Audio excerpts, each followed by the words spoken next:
జై స్వరాజ్ వరల్డ్ టీవీకి స్వాగతం. మే 13వ తారీఖు నాడు తెలంగాణ రాష్ట్రంలో ఉన్నటువంటి 17 లోక్సభ స్థానాలకు ఎన్నికలు జరగబోతున్నాయి. ఈ ఎన్నికలలో ఏ నియోజకవర్గంలో ఏ పార్టీ గెలవబోతుంది, ఈ తెలంగాణ రాష్ట్రంలో ఉన్నటువంటి 3 ప్రధానమైనటువంటి రాజకీయ పార్టీలు ఎన్ని లోక్సభ స్థానాలు గెలవబోతున్నాయి, గెలుచుకోగలుగుతాయి అనేటటువంటి విశ్లేషణను జై స్వరాజ్ వరల్డ్ టీవీ అందిస్తుంది. దాంట్లో భాగంగానే హైదరాబాద్ లోక్సభ స్థానంలో ఏ పార్టీకి విజయ అవకాశాలు ఉన్నాయనేటటువంటి విషయం పైన చర్చ కార్యక్రమాన్ని జై స్వరాజ్ వరల్డ్ టీవీ చేపట్టింది. హైదరాబాద్ లోక్సభ స్థానం అనగానే ఫలితము తేలిపోయినటువంటి నియోజకవర్గంగా భావించేటటువంటి నియోజకవర్గాలలో ఇది ఒకటిగా చూస్తున్నాం. ఖమ్మం గురించి చెప్పేసరికి కాంగ్రెస్ పార్టీ గెలుస్తుంది అని, నల్గొండ గురించి చెప్తే కాంగ్రెస్ పార్టీ గెలుస్తుందని, సికింద్రాబాద్ గురించి చెప్తే బీజేపీ గెలుస్తుందని, హైదరాబాద్ గురించి చెప్పంలోనే ఎంఐఎం పార్టీ ఖచ్చితంగా విజయం సాధిస్తుందనేటటువంటి విశ్లేషణ అభిప్రాయాలు చాలా స్పష్టంగా కలుగుతున్నాయి. ఇక్కడ ఎంఐఎం పార్టీకి అపజయమే ఎరగకుండా గెలుస్తున్నటువంటి సదుద్దీన్ ఓవైసీ నియోజకవర్గంలో గెలుస్తున్నటువంటి సందర్భాలను మనం చూస్తున్నాం. తెలంగాణ రాష్ట్రం ఏర్పాటైన తర్వాత 2014 లోక్సభ ఎన్నికల్లోనూ 2019 లోక్సభ ఎన్నికల్లోనూ హైదరాబాద్ లోక్సభ స్థానం పరిధిలో అసదుద్దీన్ ఓవైసీ ఎంఐఎం పార్టీకి సంబంధించినటువంటి అభ్యర్థులే ఇక్కడ విజయం సాధిస్తున్న స్పష్టంగా కనపడుతుంది. ఈసారి కూడా హైదరాబాద్ లోక్సభ స్థానం పరిధిలో అసదుద్దీన్ ఓవైసీకి ఎంఐఎం పార్టీకి ఎదురు లేదనేటటువంటి అభిప్రాయాలు వ్యక్తమవుతున్నప్పటికీ కూడా దేశవ్యాప్తంగా జరుగుతున్నటువంటి పరిణామాలు కానీ, బీజేపీకి వస్తున్నటువంటి అనుకూలతలు కానీ, ఈసారి హైదరాబాద్ లోక్సభ స్థానం పరిధిలో భారతీయ జనతా పార్టీ స్థానం ఏంటి, భారతీయ జనతా పార్టీ పోషించే పాత్ర ఏంటి, భారతీయ జనతా పార్టీకి ఎంతవరకు విజయ అవకాశాలు ఉంటాయనేటటువంటి అభిప్రాయం వ్యక్తమవుతుంది. ఇక్కడ కాంగ్రెస్ పార్టీ నుంచి ఎండి సమీర్ పోటీ చేస్తున్నారు, నామమాత్రమే. బీఆర్ఎస్ నుంచి జి శ్రీనివాస్ యాదవ్ పోటీ చేస్తున్నారు, నామమాత్రమే. ఇక్కడ ప్రధానమైనటువంటి పోటీ బీజేపీకి ఎంఐఎం అభ్యర్థికి మాత్రమే ప్రధాన పోటీ ఉంటుంది. బీజేపీ నుండి మొదటిసారిగా కె మాధవీలత పోటీ చేస్తున్నారు. తను కార్పొరేట్ విరంచి హాస్పిటల్కు సంబంధించినటువంటి ఒక మహిళగా గుర్తింపు తెచ్చుకున్నారు. కార్పొరేట్ హాస్పిటల్ నడిపేటటువంటి మహిళగా, సనాతన ధర్మంపై అనేక రకాలైనటువంటి స్పీచ్లు ఇస్తున్నటువంటి, సోషల్ మీడియా ప్రమోట్ చేసినటువంటి ఒక మహిళగా మాధవీలత భారతీయ జనతా పార్టీ నుంచి పోటీ చేస్తున్నారు. ఎంఐఎం నుండి అసదుద్దీన్ ఓవైసీ మరొకసారి పోటీ చేస్తున్నారు. ఈ నియోజకవర్గంలో స్పష్టంగా ద్విముఖ పోటీ జరుగుతున్నట్లుగా మనకు కనపడుతుంది. అది ఎంఐఎంకి భారతీయ జనతా పార్టీ అభ్యర్థికి మధ్యనే ఉంటుంది.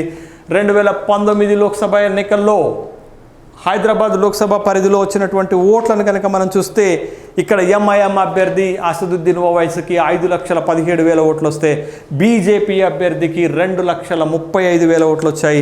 టీఆర్ఎస్కి 63,000 ఓట్లు వచ్చాయి. కాంగ్రెస్కి 43,000 ఓట్లు, కనీసం 50,000 ఓట్లు కూడా రానటువంటిది.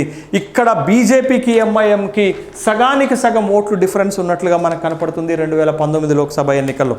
ఈసారి ఇక్కడ బీజేపీ తన ఓటు బ్యాంకును పెంచుకున్నా గెలుచుకునేటటువంటి అవకాశాలు లేవు అనేటటువంటి అభిప్రాయం కూడా కలుగుతుంది.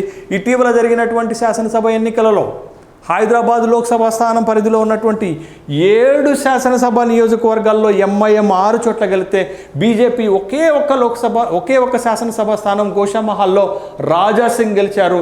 ఒక్క శాసనసభ స్థానంలో మాత్రమే బీజేపీ గెలిచింది. 6 శాసనసభ స్థానాలలో బ్రహ్మాండమైనటువంటి మెజార్టీతోటి ఎంఐఎం అభ్యర్థులు గెలిచినటువంటి సందర్భం ఉంది. 7 లోక్సభ స్థానాలలో ఎంఐఎంకి వచ్చినటువంటి ఓట్లు 4,23,000 ఓట్లు వచ్చాయి. అంటే గతంలో కంటే కూడా 1,00,000 ఓట్లు ఇక్కడ ఎంఐఎంకి తగ్గినట్లుగా మనకు కనపడుతుంది. బీజేపీకి 2,00,000 ఓట్లు వచ్చాయి. అంటే బీజేపీ కూడా తన ఓటు బ్యాంకు నిలబెట్టుకోలేకపోయింది. 2019లో వచ్చినటువంటి ఓట్ల కంటే కూడా శాసనసభ ఎన్నికల్లో వచ్చినటువంటి ఓట్లు బీజేపీకి తక్కువగా వచ్చాయి. టీఆర్ఎస్కి 69,000 వచ్చాయి, కాంగ్రెస్కి 40,000 ఓట్లు వచ్చాయి, ఎంబీటీకి 45,000 ఓట్లు వచ్చాయి. బహదూర్పురాలో ఎంబీటీ అభ్యర్థి ఆల్మోస్ట్ ఆల్ ఎంఐఎం అభ్యర్థి పైన గెలిచినంత పని చేశారు. ఇక్కడ ఎంబీటీ కూడా కొన్ని నియోజకవర్గాల్లో బలంగా ఉంది. కానీ జరుగుతున్న పరిణామం ఏంటి అని అంటే, ముస్లిం ఓట్లలో చీలిక రాకూడదు, స్ప్లిట్ జరగకూడదు అనేటటువంటి ఉద్దేశంతో ఎంఐఎంకి బద్ధ శత్రువైన ఎంబీటీ కూడా ఈసారి పోటీ చేయట్లేదు. ఇక్కడ ఎంబీటీ ఓట్లు కూడా ఖచ్చితంగా ఎంఐఎం ఓట్లకు ట్రాన్స్ఫర్ అయ్యేటటువంటి అవకాశం ఉంది. కాబట్టి ఇక్కడ మరొకసారి ఎంఐఎం అభ్యర్థి సులభంగా గెలిచేటటువంటి అవకాశం ఉంది. ఎంబీటీ ఎంఐఎంకి మద్దతు ఇవ్వటం, ముస్లిం ఓటు బ్యాంకు మొత్తం ఎంఐఎంకి పోల్ అవ్వటం వల్ల ఎంఐఎం అభ్యర్థి గెలిచే అవకాశం ఉంది. హిందూ ఓట్లలో చీలిక వస్తుంది కాబట్టి అది భారతీయ జనతా పార్టీకి నష్టం చేసేటటువంటి అవకాశం ఉంది. అయితే హైదరాబాద్ లోక్సభ పరిధిలో ఖచ్చితంగా ఈసారి భారతీయ జనతా పార్టీ తన ఓటు బ్యాంకుని 3 లక్షలకు పైగా పెంచుకునేటటువంటి అవకాశాలు అయితే ఖచ్చితంగా కనపడుతుంది. పోలింగ్ శాతం పెరిగితే ఎంఐఎంకి లాభం, తక్కువ పోలింగ్ అయితే ఎంఐఎంకి నష్టం జరుగుతుంది అనేటటువంటి అభిప్రాయం కూడా ఇక్కడ ఉంది. ఏది ఏమైనప్పటికీ, ఎంత విశ్లేషణ చేసినప్పటికీ కూడా భారతీయ జనతా పార్టీ ఈ నియోజకవర్గంలో, ఈ లోక్సభ స్థానంలో తన ఓటు బ్యాంకుని పెంచుకోగలుగుతుంది. కానీ ఎంఐఎంని ఓడించే స్థాయిలో ఓటు బ్యాంకుని పెంచుకోలేదనేటటువంటి విషయం స్పష్టమవుతుంది. ఇక్కడ 6 శాసనసభ నియోజకవర్గాల్లో ఎంఐఎం బలంగా ఉంది.